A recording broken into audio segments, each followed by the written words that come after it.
Welcome to BVR's classroom. Today our topic is polymer chemistry, and in this polymer chemistry we will start unit 3, that is the third unit. Already మనం 2 unit study చేసాం, discuss చేసాం. దాన్ని third యూనిట్తో ఇవాళ start చేసుకుందాం. Welcome to BVR's classroom. స్లైడ్లో మీకు details అన్నీ ఉన్నాయి. Topic is polymer chemistry, and this polymer chemistry is meant for 3rd BSc semester 6 students. This constitutes part 8A1 of the Nanna University syllabus, unit 3 part 1. Slides will be in English, explanation will be in Telugu and English. అది ఎప్పుడు స్టార్టింగ్లో చెప్పడం అలవాటు చేసుకున్నాను, ఎందుకంటే దీన్ని యూట్యూబ్లో అది అప్లోడ్ చేస్తున్నాం కాబట్టి చాలామంది చూస్తారు, వాళ్ళకి అర్థం కావాలి కదా స్టార్టింగ్లో.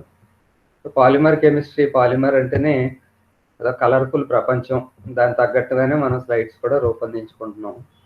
లెఫ్ట్ సైడ్ ఇది.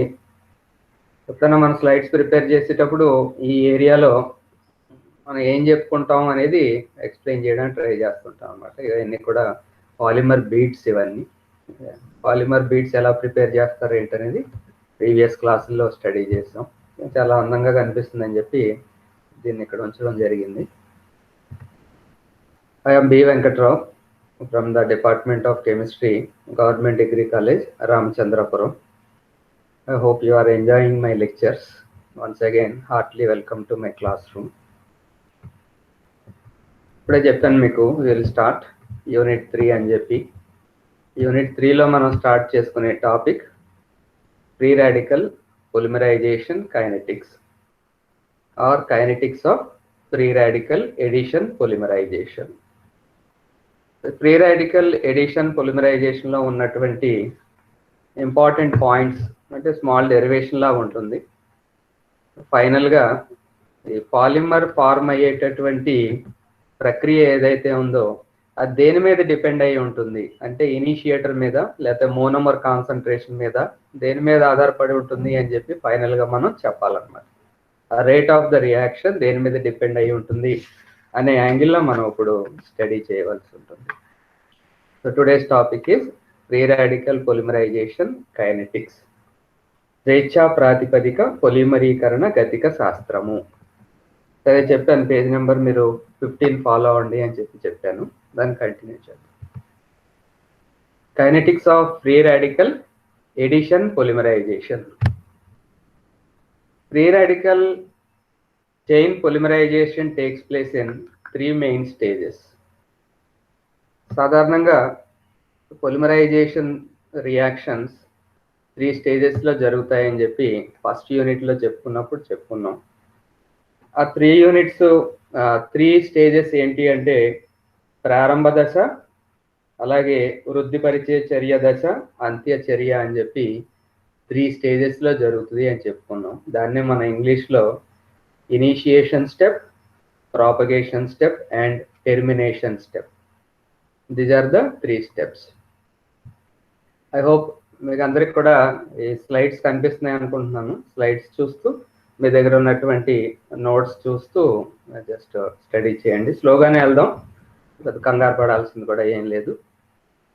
So to initiate the free radical chain polymerization reaction అంటే ఫస్ట్ స్టేజ్. కంప్లీట్ అన్ని కూడా 3 స్టేజెస్లో జరుగుతాయని చెప్పి అనుకుంటాం. ఇందులో ఫస్ట్ స్టేజ్ గురించి మనం ఇప్పుడు మాట్లాడదాం. To initiate the free radical chain polymerization reaction there must be free radicals available which are usually generated by the homolytic bond fission of the initiator. Free radical పొలిమరీకరణ చర్య కాబట్టి దీనికి కంపల్సరీగా కావాల్సింది ఏంటి అంటే ఫ్రీ రాడికల్స్ కావాలి. ఆ ఫ్రీ రాడికల్సే అంటే స్వేచ్ఛా ప్రాతిపదికలు అని చెప్పి అంటాం. ఆ స్వేచ్ఛా ప్రాతిపదికలే ఈ చర్యని స్టార్ట్ చేస్తాయి. మరి స్వేచ్ఛా ప్రాతిపదికలు అనేవి ఎక్కడి నుంచి వస్తాయి అంటే సాధారణంగా మనం పెరాక్సైడ్ల నుంచి కానీ లేదా ఎజో సమ్మేళనాలు, పెరాక్సైడ్స్ లైక్ బెంజాయిల్ పెరాక్సైడ్ లేదా ఎజో సమ్మేళనాలు, ఎజో కాంపౌండ్స్ అంటే N+N ఉన్నటువంటి కాంపౌండ్స్, వాటిని సన్లైట్లో ఇర్రేడియేట్ చేయడం కానీ లేదా హీట్ చేయడం వలన కానీ అవి బ్రేకప్ అయ్యి అంటే హోమోలైటిక్ సజాతీయంగా విడిపోతాయి అన్నమాట. హోమోలైటిక్ ఫిషన్ ద్వారా మనకి రాడికల్స్ ఏర్పడతాయి, వాటినే ఫ్రీ రాడికల్స్ అని చెప్పి అంటాం. అది స్టార్టింగ్ పాయింట్ అన్నమాట. So to initiate the free radical chain polymerization reaction there must be free radicals available which are usually generated by the homolytic bond fission of the initiator అని చెప్పి పిలుచుకుంటున్నాం. So దాన్ని ఇక్కడ దేంతో సూచించామో చూడండి, ఐ అన్నాం. I అంటేనేమో initiator, same తెలుగులోనే ఇదే ఉంటుంది, చూస్తూ స్టడీ చేయండి. I gives rise to R free radical plus R free radical, అంటే 2 ఫ్రీ రాడికల్స్ ఫామ్ అయ్యాయి. ఇక్కడేమో ఇది కేడి అంటే రేట్ కాన్స్టెంట్, చర్యా స్థిరాంకం రేట్ కాన్స్టెంట్. ఇది I gives rise to 2 free radicals. Here I is the initiator. Initiator అంటే చర్య ప్రారంభకంగా ఉపయోగపడుతుంది. ఇనిషియేటర్ ఏమవ్వచ్చు అని చెప్పి ఇప్పుడు నేర్చుకున్నాం మనం. They can be peroxides or azo compounds. R dot, ఎప్పుడన్నా ఎలిమెంట్ రాసి దాని మీద డాట్ రాస్తే it implies the meaning free radicals అని. R dot the free radicals form KD is initiator decomposition rate constant, చర్య స్థిరాంకము. Okay, the rate of decomposition ఇక్కడ RD of the initiator is related to the concentration of the initiator by the equation. దేనికి దేనికి మధ్య ఇక్కడ relation తెలియజేస్తున్నాం అంటే వియోగ చర్య రేటు స్థిరాంకం, వియోగ చర్య రేటు స్థిరాంకం ఆర్డికి, అలాగే ఈ ఐ ఇనిషియేటర్ యొక్క కాన్సన్ట్రేషన్కి మధ్య రిలేషన్ ఏ రకంగా వస్తుందో చూడండి. Minus D into molar concentration of I by DT is equal to RD, that is equal to 2 KD into molar concentration of I.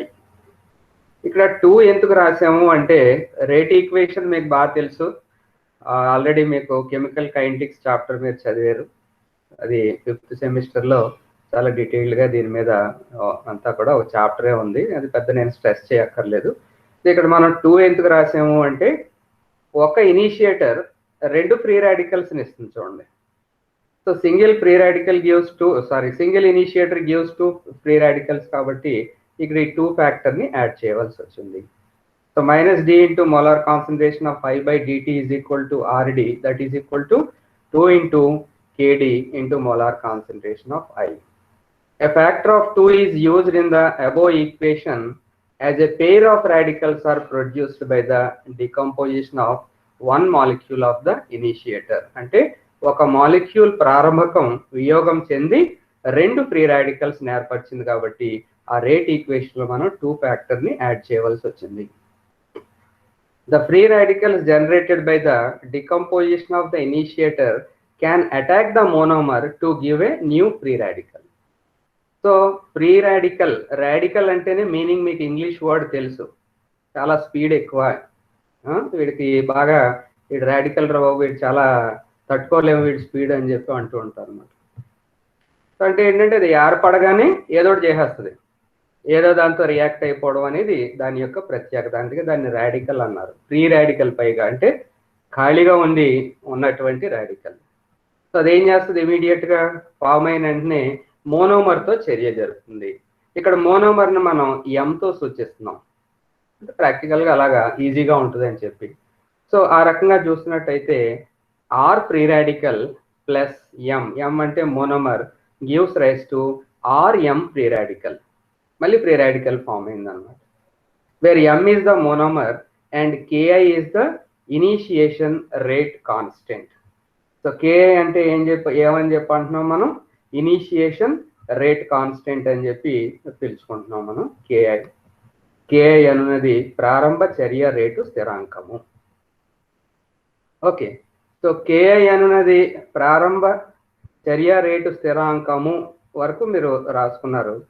The rate of initiation, ఇప్పుడు RI విలువ may be written by the equation, rate equation రాయాలి. Rate equation రాయాలంటే ఏమవుద్ది, minus D into molar concentration of M by DT is equal to RI, that is equal to KI into molar concentration of R free radical into molar concentration of monomer.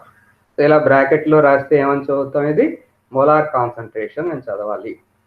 So so మనకి ఫైనల్గా -d into molar concentration of m by dt is equal to Ri, that is equal to Ki into molar concentration of free radical into molar concentration into m అనే formula రావడం జరిగింది. దాని నుంచి ఇంకా కొంచెం ముందుకెళ్దాం. The free radicals have such a high reactivity that as soon as they are formed by the decomposition of the initiator, they attack the monomer and start the initiation process. ఇందాక చెప్పాను radical అంటేనే చాలా speed ఎక్కువ అని చెప్పి. So అవి high రియాక్టివిటీని కలిగి ఉంటాయి అనేది ఇక్కడ సెంటెన్స్. చాలా హై రియాక్టివిటీని కలిగి ఉంటాయి కాబట్టి అవి ఏర్పడిన వెంటనే అంటే డికంపోజ్ అయిన వెంటనే మోనోమర్తో చర్య జరపడం మొదలు పెట్టేస్తాయి. Okay, hence it can be assumed that the rate of formation of new free radical is equal to the rate of the disappearance of the earlier free radical.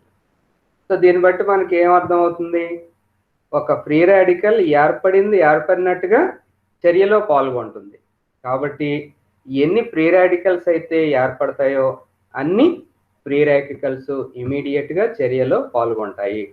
అలాగే ఎన్ని ఫ్రీ రాడికల్స్ చర్యలో పాల్గొని మాయమైపోయాయో అన్ని మళ్ళీ కొత్తగా ఫ్రీ రాడికల్స్ జనించడం జరుగుతూ ఉంటుంది. ఇది ఒక చైన్ రియాక్షన్. ఆ చైన్ రియాక్షన్ అలా కంటిన్యూ అయిపోతూ ఉంటుంది. Therefore it can be assumed that Ri is equal to Rd. So ఇక్కడ Ri is equal to Rd గా భావిస్తాము. సో కాబట్టి hence Ri is equal to 2 Kd into molar concentration of I కింద రాసుకుంటాం. I అంటే initiator అని చెప్పి starting లోనే దాని గురించి మనం మాట్లాడుకున్నాం.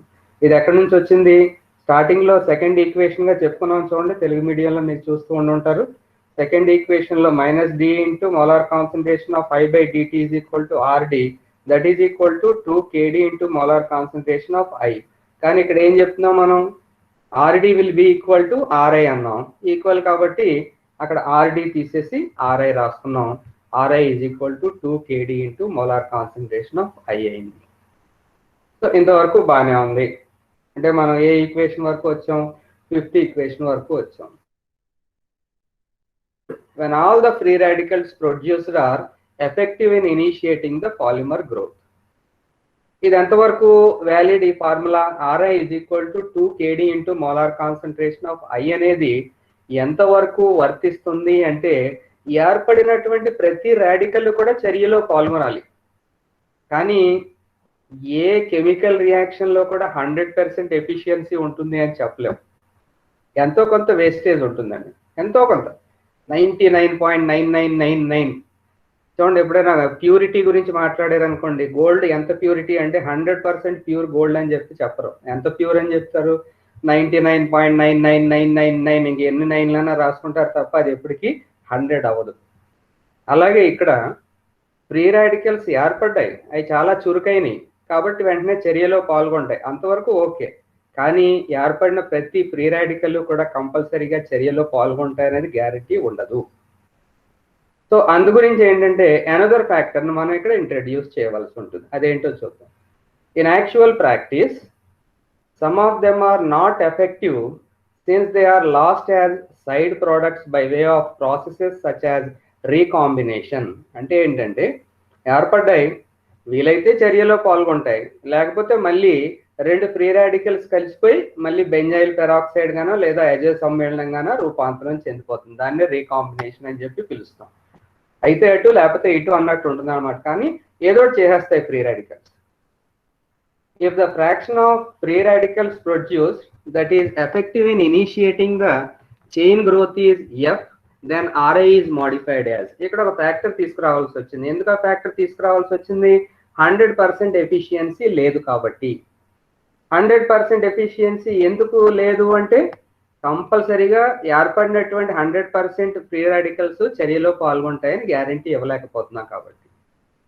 ఓకేనండి. సో ఎఫ్ అనే ఫ్యాక్టర్ ఒక దాన్ని తీసుకొచ్చాం. ఎఫ్ ఏంటి ఇక్కడ అంటే ఎంత శాతం ఫ్రీ రాడికల్స్ చర్యలో పాల్గొంటున్నాయి అనే విషయాన్ని తెలియజేస్తుంది. సో అప్పుడు Ri ఈజ్ ఈక్వల్ టు ఏమవుద్ది, 2F into Kd into molar concentration of I. So F అనే ఫ్యాక్టర్ని తీసుకొచ్చాం. ఆ ఎఫ్ అనే ఫ్యాక్టర్ ఏమవుతుంది అనుకుంటే చూడండి మీరు, the value of F which is usually between ఎంత ఉంటుందంట, 0.6 నుంచి 1 వరకు ఉంటుంది.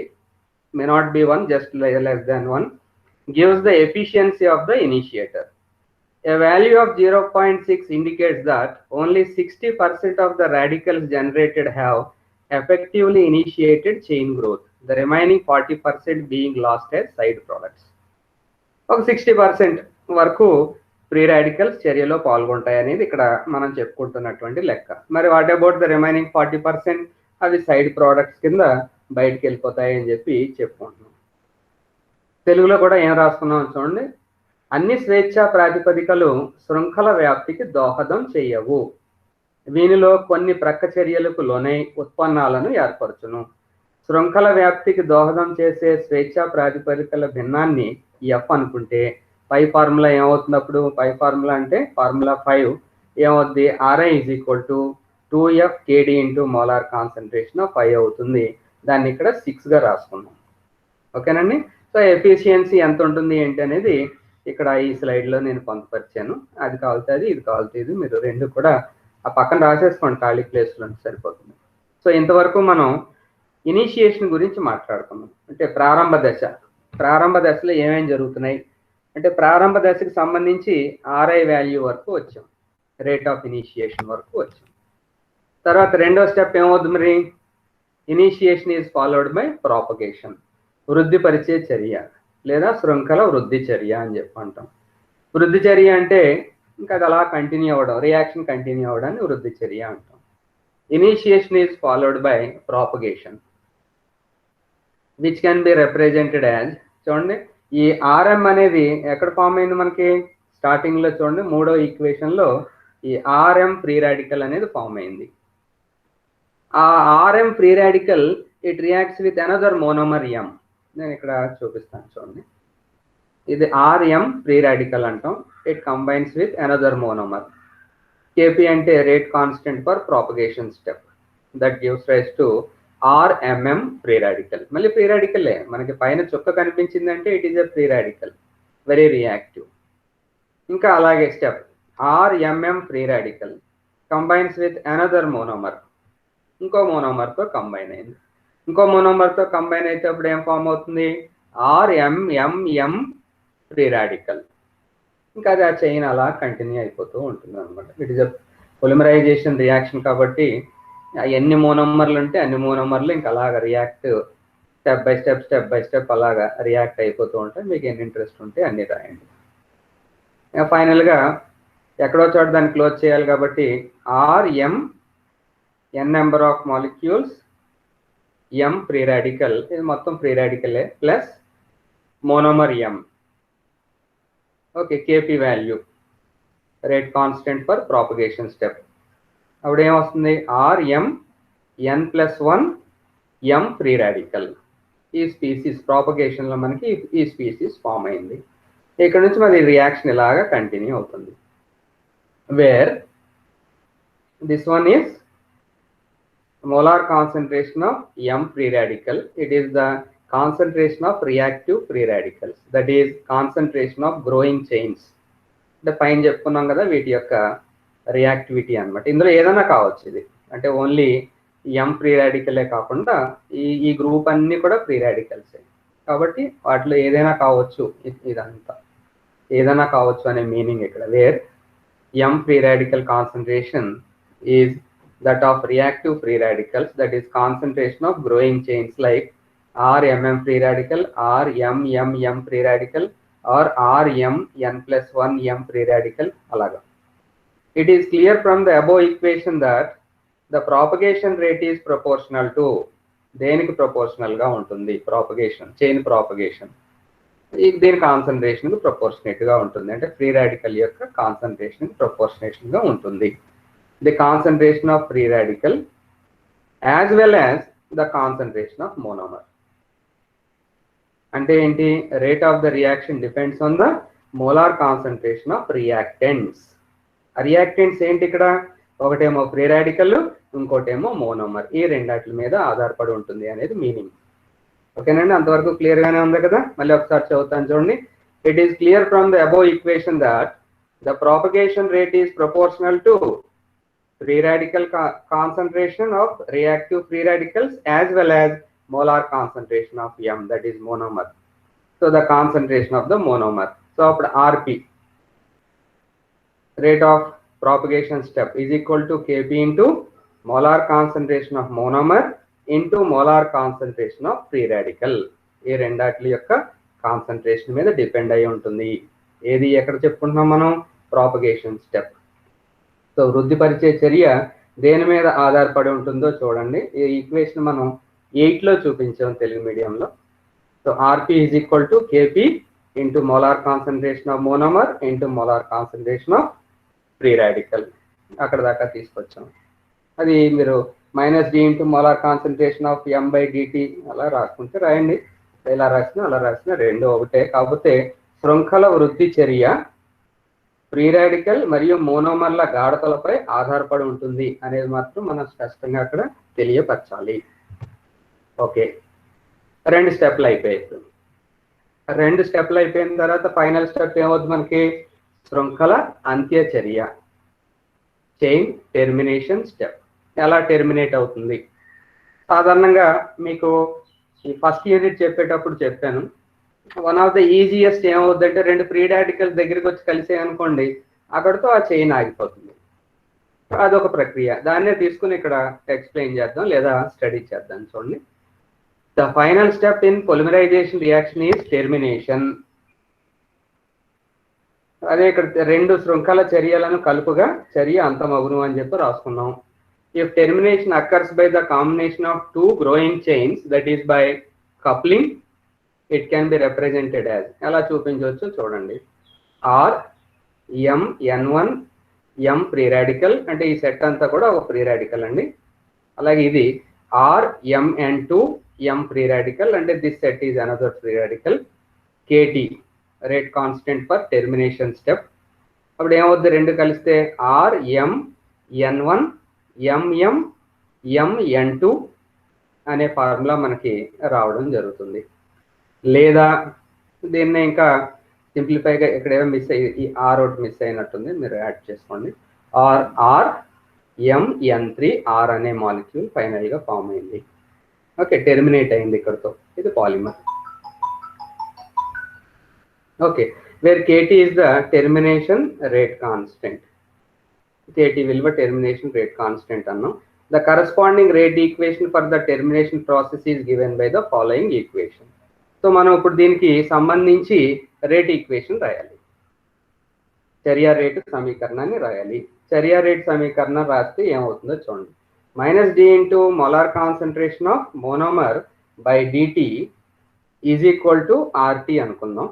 That is equal to 2 KT into molar concentration of free radical power 2. ఇక్కడ పవర్ 2 ఎందుకు వచ్చింది అంటే ఇంకా రెండు ఉన్నాయి చూడండి, ఇది ఒక మోనోమర్ ఇది ఒక మోనోమర్, కాబట్టి వాటి యొక్క కాన్సన్ట్రేషన్ పవర్ 2 అయిందనమాట. ఎందుకంటే ఏం లేదు ఇక్కడ. దాన్నే మనం ఈక్వేషన్ నెంబర్ 10గా చూపించుకున్నాం. ఇక్కడ గతిక సిద్ధాంతం ప్రకారం ప్రారంభ చర్య రేటు అంత్య చర్య రేటుకు సమానంగా ఉండాలి అనేది కాన్సెప్ట్. నెక్స్ట్ దాని గురించి చూద్దాం. However, when steady state prevails, that is, when the number of chain growths initiated equals the number of chain growth arrested, the rate of initiation is equal to the rate of termination. దానిలో తెలుగులో గతిక సిద్ధాంతం ప్రకారంగా ప్రారంభ చర్య rate అంత్య చర్య రేటుకు సమానంగా ఉండాలి. అంటే RI is equal to RT అవ్వాలి. అది రూల్, అది కెమికల్ కైనెటిక్స్ లో రూల్. దాన్ని మనం ఏం క్వశ్చన్ చేయలేం. Chemical kinetics chapter separate. So RI is equal to RT కాబట్టి RIలో ఉన్నటువంటి వాల్యూస్ అన్నిటిని రాయండి, RTలో ఉన్నటువంటి వాల్యూస్ అన్నిటిని ఇక్కడ రాయండి. అలా రాస్తే ఏమొస్తుంది? 2 KD into F into molar concentration of I, అంటే అది RI వాల్యూ అనమాట, is equal to 2 KT into molar concentration of free radical power 2. ఇది RT, అంటే పైన ఉన్న RT ఈజ్ ఈక్వల్ టు ఈ వాల్యూని మనం ఇక్కడ సబ్స్టిట్యూట్ చేసాం. Therefore molar concentration of free radical power 2 is equal to ఏమవుతుందో దీన్ని జస్ట్ అలా సింప్లిఫై చేసుకుంటూ రండి. KD into F into molar concentration of I by KT. దాన్ని ఇంకా సింప్లిఫై చేయడం ఈజీగా రాసుకుంటూ వచ్చేస్తారు. మీరు రాస్తున్నారు అనుకుంటున్నాను నేను. రాస్తున్న వాళ్ళు ఏమొస్తుందో చూడండి. KD into molar concentration of F, KD into F into molar concentration of I by KT whole power 1/2. అంటే ఇక్కడ స్క్వేర్ తీస్తాం కాబట్టి హోల్ పవర్ 1/2 పెట్టుకున్నాం. ఓకే, సో ఫైనల్గా మనం దేనికి సంబంధాన్ని తీసుకురావాలని చెప్పన్నాను. రేట్ ఆఫ్ రియాక్షన్ అంటే పొలిమరైజేషన్ రేట్కి, మోనోమర్ కాన్సన్ట్రేషన్కి, అలాగే ఇనిషియేటర్ కాన్సన్ట్రేషన్కి మధ్య సంబంధాన్ని తీసుకురావాలని చెప్పి ప్రయత్నిస్తున్నాం అనమాట. అదే చూద్దాం నెక్స్ట్ స్లైడ్లో. Substituting the value of concentration of free radical in the equation for rate propagation. ఇందాక రేట్ ప్రాపగేషన్ ఫార్ములా ఒకసారి గుర్తు తెచ్చుకోండి. రేట్ ప్రాపగేషన్ ఆర్పి, లేదా నేనే బ్యాక్ వస్తున్నాను చూద్దాం. Rate propagation RP is equal to, ఇక్కడ చూడండి కింద ఉంది, RP is equal to KP into molar concentration of monomer into molar concentration of free radical. దీన్ని గుర్తుపెట్టుకోండి ఈక్వేషన్. ఇప్పుడు అక్కడ దాన్ని సింప్లిఫై చేద్దాం. Substituting the value of molar concentration of free radical in the equation of rate of propagation. So RP is equal to KP into molar concentration of M into molar concentration of free radical కదా.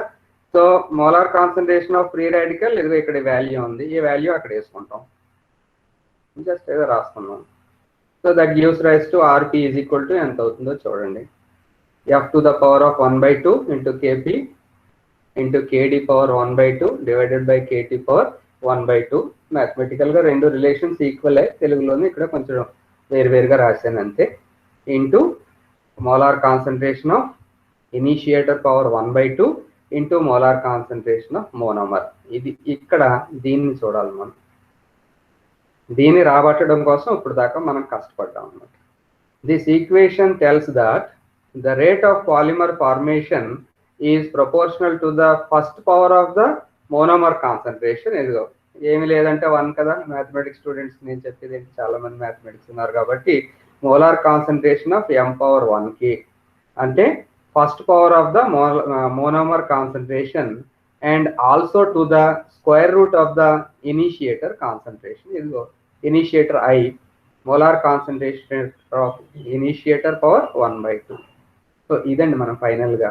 వీలైతే అయితే నాకు తెలిసినంత వరకు ఇది guarantee question అండి, మీకు ఎగ్జామ్లో మిస్ అయ్యేది ఏం లేదు. 100% పక్కాగా మనకి kinetics of free radical polymerisation ఎగ్జామ్లో ఉంటుంది కాబట్టి రాయాలి. రాసేటప్పుడు ఏం చేస్తారంటే దీంతో స్టార్ట్ చేయండి ఎస్ఏ లాస్ట్లో. అంటే ఇక్కడ తెలుగులో ఏం రాస్తున్నామని చూడండి. పాలిమర్ ఏర్పడే చర్య రేటు మోనోమర్ గాఢతకు ప్రారంభకం గాఢత వర్గమూలమునకు అనులోమానుపాతంలో ఉంటుంది. ఓకే, సో ఆ విషయాన్ని మీరు ముందు రాయండి. స్టార్టింగ్ రాసి నేను ఇప్పుడు చెప్పినటువంటి ఎక్స్ప్లెనేషన్ అంతా రాసుకుంటూ రండి. ఒకసారి మళ్ళీ చూడండి. This equation tells that the rate of polymer formation is proportional to the first power of the monomer concentration and also to the square root of the initiator concentration. ఇది ఫైనల్గా మనం ఈ కైనెటిక్స్ అంటే ఫ్రీ రాడికల్ పొలిమరైజేషన్ కైనెటిక్స్ గురించి చెప్పుకుంటున్నటువంటి విషయాలు. చాలా సింపుల్గా చెప్పుకున్నాం. అందరికీ కూడా క్లాస్లో ఉన్న వాళ్ళందరికీ కూడా అర్థమై ఉంటుంది. కష్టమేం లేదు ఇందులో. జస్ట్ ఒకసారి బ్యాక్ వెళ్ళాలి. Kinetics free radical polymerization kinetics. నా బాబు కూడా చాలా ఈజీగా ఉందని చెప్తున్నాడు మీకు. అతను కూడా అర్థమైందంట. సో మీకు ఇంకా ఈజీగా అర్థమై ఉంటుంది. స్టెప్ బై స్టెప్ అంటే 4 స్లైడ్లు వచ్చాయి మొత్తం. Kinetics of free radical polymerisation different steps మొత్తం అన్నీ ఒక 10 ఈక్వేషన్స్ ఏమి వచ్చినట్టున్నాయి. వాటిని ప్రాక్టీస్ చేయండి, చాలా ఇంపార్టెంట్.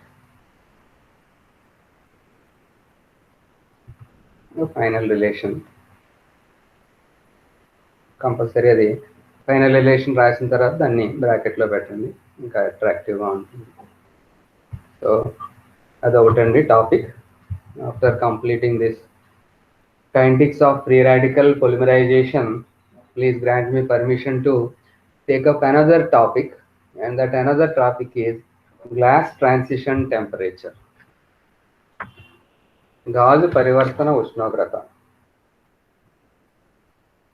ఓకే, గాజు పరివర్తన ఉష్ణోగ్రత పేజ్ నెంబర్ 17లో ఉంటుందండి. తెలుగు మీడియం బుక్లో ఫాలో అవుతున్న వాళ్ళకి పేజ్ నెంబర్ 17లో రాశాను. గాజు పరివర్తన ఉష్ణోగ్రత, it is denoted by TG. అది లోపల స్లైడ్స్లోకి వెళ్ళి లేకపోతే నోట్స్ చదివి కంటే ముందు ఇక్కడే మీకు చాలా వరకు అర్థమవుతుంది అని చెప్పి ఇలాగా యానిమేటెడ్ రూపంలో చూపించడానికి ట్రై చేస్తున్నాను. ఇక్కడ చూడండి, ఇది అర్థమైతే ఇంక తర్వాత పెద్దగా నాతో మీకు పని ఉండదు. గ్లాస్ సింబాలిక్గా, అంటే గ్లాస్ సింబాలిక్గా చూపించాం. ఇది హార్డ్గా ఉంది, బ్రిటిల్గా ఉంది. హార్డ్ అంటే గట్టిగా ఉంది, అలాగే పెలుసుగా కూడా ఉందన్నమాట. బ్రిటిల్ అంటే ఏమాత్రం దాన్ని షేప్ని మార్చాలని ట్రై చేసినా పగిలిపోతుంది అనమాట. సో ఇలాగ హార్డ్ అండ్ బ్రిటిల్ స్టేట్లో ఉన్నటువంటి గ్లాస్ని, లేదా గ్లాస్ అంటే ఇక్కడ ఓన్లీ గ్లాసే కాదు, పాలిమర్ని, అంటే హార్డ్ అండ్ బ్రిటిల్గా ఉన్నటువంటి పాలిమర్ని ఇలా సాఫ్ట్ అండ్ రబ్బరీ, ఇది చూడండి, ఇది సాఫ్ట్గా మెత్తగా ముద్దలా తయారైంది. సాఫ్ట్ అండ్ రబ్బరీగా మారడానికి కావలసినటువంటి టెంపరేచర్ ఏదైతే ఉందో, the temperature is called as glass transition temperature. ఇంకంతే, ఇంక మిగిలిందంతా కూడా అలాగా స్మూత్గా వెళ్ళిపోద్దండి. అందులో కష్టపడడానికి ఏమి విషయాలు ఏమి ఉండవు. ఓకే, ఒకసారి మళ్ళీ చూడండి. పాలిమర్ హార్డ్ అండ్ బ్రిటిల్ స్టేట్లో ఉంది, గట్టిగా ఉంది, అలాగే పెలుసుగా అంటే పగిలిపోయి షేప్ మార్చడానికి ట్రై చేస్తే పగిలిపోయే పరిస్థితి నుంచి సాఫ్ట్గా మారిపోయింది, రబ్బరీగా మారిపోయింది. రబ్బర్ అంటే ఏంటి, ఎలా కావాలితే అలా షేప్ని మనం మార్చేసుకోవచ్చు. ఇలాగ ఈ గ్లాస్ స్టేజ్ నుంచి ఇలా ముద్దగా మారడానికి ఏ టెంపరేచర్ అయితే కావాల్సి ఉంటుందో ఆ టెంపరేచర్ని గ్లాస్ ట్రాన్సిషన్ టెంపరేచర్ అని చెప్పి పిలుస్తాం సింపుల్గా. దాన్ని కంటిన్యూ చేద్దాం. అంతే, ఎందుకంటే ముందే చెప్పేసాను మీకు, ఒకసారి దీన్ని స్టడీ చేయండి. తెలుగులో చదవాలనుకున్న వాళ్ళు తెలుగులో అయినా చదవండి, ఇదైనా చూడండి. Glass transition temperature of polymers. The temperature below which the polymer becomes hard, brittle and glassy, and above which it is soft and flexible is known as glass transition temperature. చూడండి, ఏ ఉష్ణోగ్రతకైతే కంటే కింద అంటే తక్కువ ఉష్ణోగ్రత దగ్గర పాలిమర్ ఎలా ఉంటుంది, హార్డ్గా ఉంటుంది, బ్రిటిల్గా ఉంటుంది, గ్లాసీగా ఉంటుంది, అంటే గ్లాస్ లాగా అనమాట. అలాగే అబోవ్ విచ్ అంటే ఆ టెంపరేచర్ కంటే which is soft and flexible is called as glass transition temperature. ఇక్కడ కింద ఇలా గ్రాఫికల్గా ఇలా చూపించాము చూడండి. దీన్ని టీజీ అన్నాం, అంటే గ్లాస్ ట్రాన్సిషన్ టెంపరేచర్. ఇదేమో టెంపరేచర్ పెరిగే క్రమం, లెఫ్ట్ టు రైట్ ఏమో టెంపరేచర్ పెరిగే క్రమం అండి ఇది. ఇక్కడ ఈ టెంపరేచర్ కంటే కింద ఉన్నప్పుడు పాలిమర్ గ్లాసీ స్టేట్ అంటాం, అంటే బ్రిటిల్గా ఉంటుంది, ప్లాస్టిక్ హార్డ్గా ఉంటుంది. దీనికంటే ఎక్కువ టెంపరేచర్ దగ్గర వేడి చేస్తే రబ్బరీ స్టేట్గా మారిపోతుంది. దాన్నే మనం గ్లాస్ ట్రాన్సిషన్ టెంపరేచర్ అంటాం. ఇక చెప్పుకోవడానికి అంత సిగ్నిఫికెన్స్ ఏం అనిపించదు, కానీ పాలిమర్స్లో దానికి చాలా చాలా ఇంపార్టెంట్ రోల్ ఉంటుంది అన్నమాట. దాన్ని బేస్ చేసుకునే పాలిమర్స్ని తయారు చేయడం, దాని యొక్క అప్లికేషన్స్, ప్రాపర్టీస్ ఇవన్నీ కూడా ఈ గ్లాస్ ట్రాన్సిషన్ టెంపరేచర్ మీద చాలా వరకు డిపెండ్ అయి ఉంటుంది అని చెప్పి మనకు తెలుస్తుంది. ఒకసారి మళ్ళీ డెఫినేషన్ చదవండి, చాలా ఎక్కువ సార్లు అడుగుతున్నారు ఇది. The temperature below which the polymer becomes hard, brittle and glossy, and above which it is soft and flexible is known as glass transition temperature, Tg. The hard, brittle state is known as the glossy state. అంటే ఇది hard, బ్రిటిల్గా ఉండేటటువంటి state నేమో glossy state అంటాం. Okay, గాజు వంటి స్థితి అని చెప్పి రాసుకున్నాం గ్లాసీ స్టేట్. అంటే అన్నీ కూడా ఇంగ్లీష్ టర్మ్స్, తెలుగులో అంత ఈజీగా ట్రాన్స్లేషన్ జరగవు. Okay, and the soft flexible state is known as rubbery state. ఈ స్టేట్ నేమో రబ్బరీ స్టేట్ అంటాం. రబ్బర్ లేక స్థితిస్థాపక స్థితి అని చెప్పి మనం తెలుగులో చెప్పుకుంటున్నాం. ఓకే, ఇంతవరకు మన టాపిక్ ఇది. ఇంకా కొంచెం ముందుకెళ్ళాం అనుకోండి, ఇది ఒక విస్కో ఫ్లూయిడ్ స్టేట్, లేదా దాన్నే పాలిమర్ మెల్టింగ్ స్టేట్ అంటాం. విస్కో ద్రవ స్థితి అంటారని చెప్పి తెలుగులో రాసుకున్నాం. When the polymer is heated, it becomes a viscous liquid and starts flowing. దీన్ని ఇంకా వేడి చేస్తాం అనుకోండి, వేడి చేస్తే ఏమో ఏ పదార్థం అయినాను నెమ్మదిగా కరిగిపోవడం మొదలవుతుంది. అదే విస్కస్ స్టేట్ అన్నాం. And the polymer is heated, it becomes a viscous liquid and starts flowing. This state is known as viscofluid state. The glassy solid is considered to be a super cooled liquid. Glass గురించి మీకు తెలుసు, it is ఎ లిక్విడే.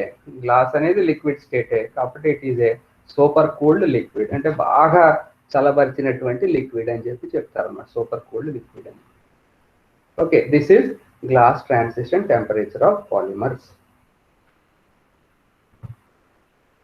అదే దాన్ని ఇంకా కొంచెం ఎలాబొరేట్గా మరి 5 marks ఇచ్చినా కానీ కొంచెం రాయాలి కాబట్టి కొన్ని పాయింట్ వైజ్గా ఏమున్నాయో చూద్దాం. When a polymer is heated beyond Tg, అంటే Tg value is glass transition temperature. It passes from glassy state to rubbery state. అది చెప్పిందే నేను, మళ్ళీ అదే రిపీట్ అవుతుంది. అంటే గ్లాసీ స్టేట్ నుంచి రబ్బరీ స్టేట్కి మారుతుంది వేడి చేస్తే. Further heating much above this temperature causes melting of the polymer and it starts flowing. అందుకంటే కూడా ఇంకా ఎక్కువ టెంపరేచర్ దగ్గర వేడి చేస్తే ఏమవుతుందని చెప్పన్నాం, విస్కస్ స్టేట్కి మారుతుంది అన్నాం. అంటే ఫ్లో అవడం, నెమ్మదిగా అలా జారిపోవడం మొదలవుతుంది అనమాట, లావా లాగా.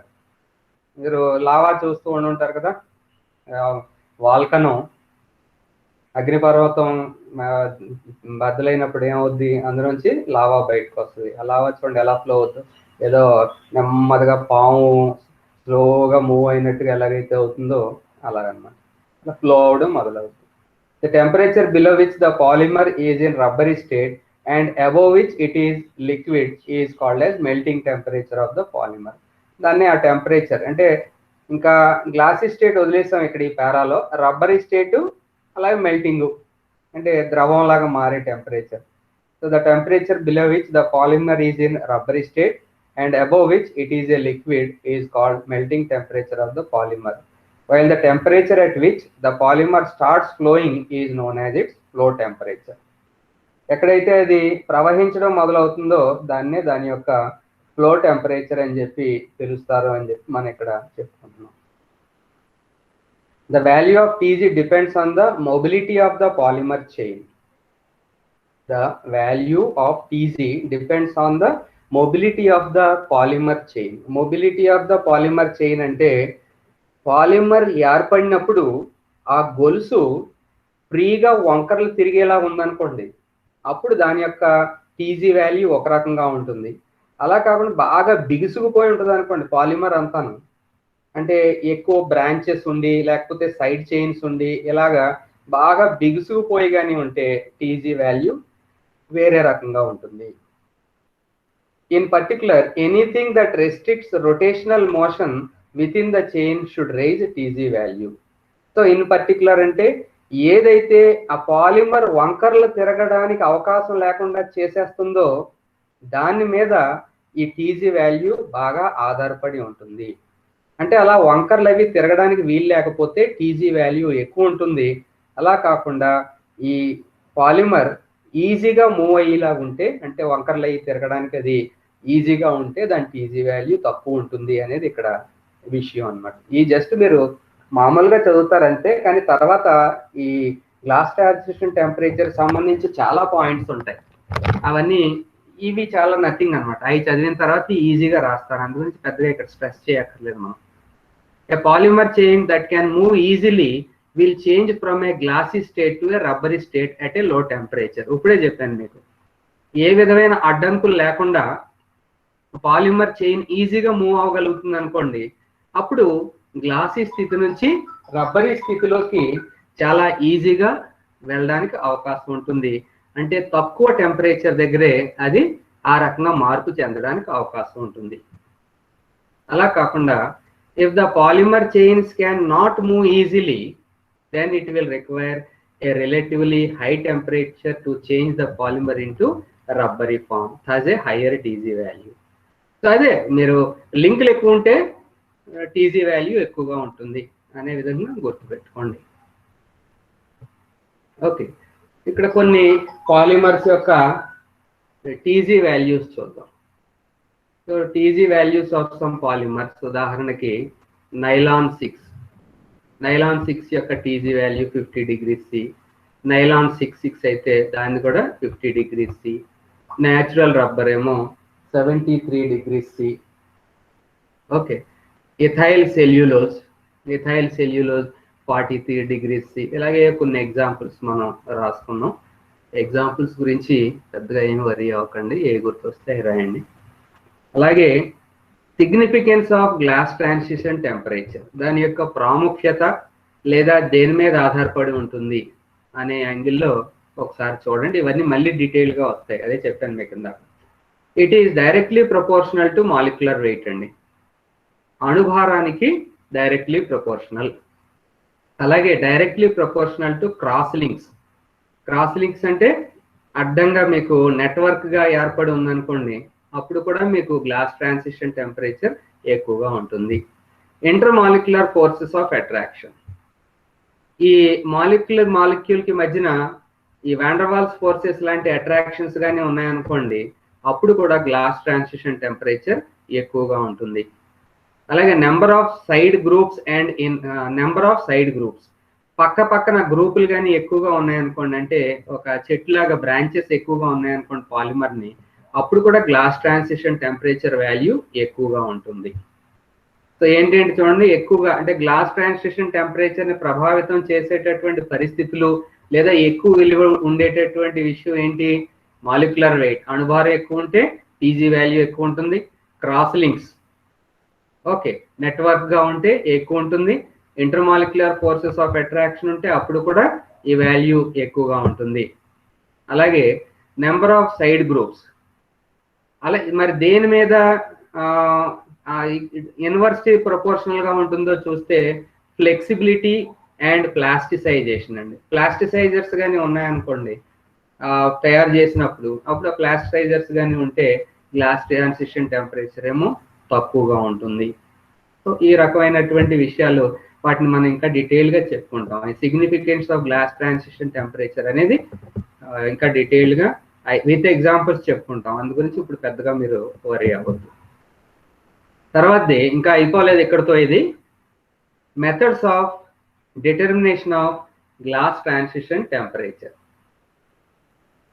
Methods of determination of glass transition temperature, ఇది కూడా చాలా important. TG of a polymer is range temperature during which the solid polymer involves changes in the physical properties, ante transition from glassy to rubbery state. There are 3 methods for determining TG. So main ga glass transition temperature ni telusukovadaniki లేదా లెక్కించడానికి మనకి 3 రకాలైనటువంటి ప్రధానమైనటువంటి పద్ధతులు ఉన్నాయి. ఆ 3 పద్ధతులు ఏంటో చూడండి. So determination of glass transition temperature. So the determination of glass transition temperature can be done by these 3 methods: DSC, TMA, DMA. DSC, differential scanning colorimetry. Differential scanning colorimetry, తెలుగులో భేదాత్మక క్రమవీక్షణ వర్ణమాపక పద్ధతి. Okay, TMA, thermal mechanical analysis. Okay, ఉష్ణ యాంత్రిక విశ్లేషణ విధానము TMA. మూడవది DMA, గతిక యాంత్రిక విశ్లేషణ విధానము. ఇలాగ ఈ 3 మెథడ్స్ గురించి కూడా మనం విత్ డయాగ్రామ్స్ ప్రాక్టీస్ చేయవలసి ఉంటుంది. వీటి గురించి స్టడీ చేద్దాం. Determination of glass transition temperature by DSC, TMA and DMA.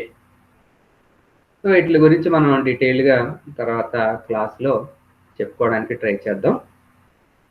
ఇంతవరకు ఈవేళ ఏ క్లాసులు చెప్పుకున్నాం, ఏ విషయాలు చెప్పుకున్నాం అనేది ఒకసారి రీకలెక్ట్ చేయండి మీరు. సో రీకలెక్ట్ చేయడం అంటే ఏమైనా ఈవేళ 3rd యూనిట్ స్టార్ట్ చేసాం. 3rd యూనిట్లో చాలా ఇంపార్టెంట్ ఏరియాని కవర్ చేసాం, డీటెయిల్గా చెప్పాను మీకు. మళ్ళీ మీరు పెద్దగా చదవాల్సిన అవసరం లేకుండా ఎగ్జామ్లో రాసేసే విధంగా చెప్పాను. దాన్ని మీరు ఈజీగా గ్రాస్ప్ చేసి ఉంటారు అనుకుంటున్నాను. స్వేచ్ఛా ప్రాతిపదిక పొలిమరీకరణ గతిక శాస్త్రము, kinetics of free radical polymerisation. అది అయిన తర్వాత గ్లాస్ ట్రాన్సిషన్ టెంపరేచర్. ఆ గ్లాస్ ట్రాన్సిషన్ టెంపరేచర్ గురించి దాని చుట్టూ ఉన్నటువంటి విషయాల్ని మనం ఈవేళ చక్కగా ఎక్స్ప్లెయిన్ చేసుకున్నాం, స్టడీ చేసుకున్నాం అని చెప్పి అనుకుంటున్నాను.